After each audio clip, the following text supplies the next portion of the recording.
Budget सामने आया तो जाहिर तौर पर विपक्ष की तरफ से एक अलग रुख देखने को मिला है और सरकार की तरफ से एक अलग प्रतिक्रिया मिली है।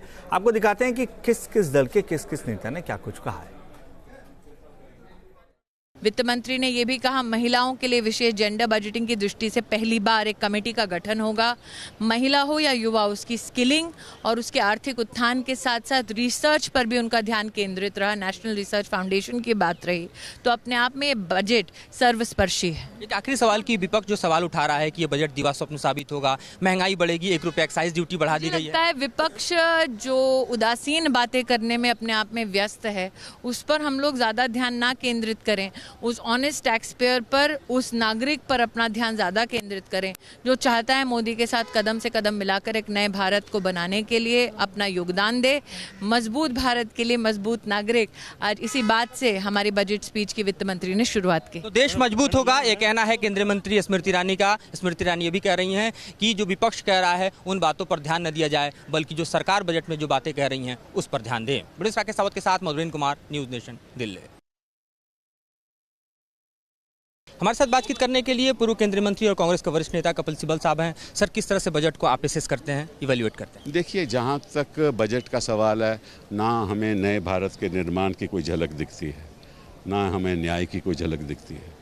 और इस बजट में वित्त मंत्री जी ने यह भी नहीं बताया कि कितनी आमदनी हुई इनकी और कितना खर्चा करेंगे, कैसे आमदनी हुई।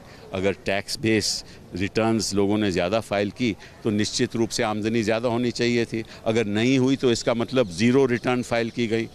इसीलिए इन्होंने सरचार्ज बढ़ा दिया, क्योंकि इनके पास पैसा नहीं है।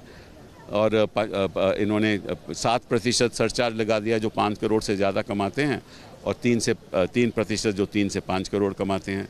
और कॉर्पोरेट सेक्टर तो कोई राहत नहीं, क्योंकि जो कॉर्पोरेट सेक्टर का क्यूमुलेटिव टैक्स है वो 47% है।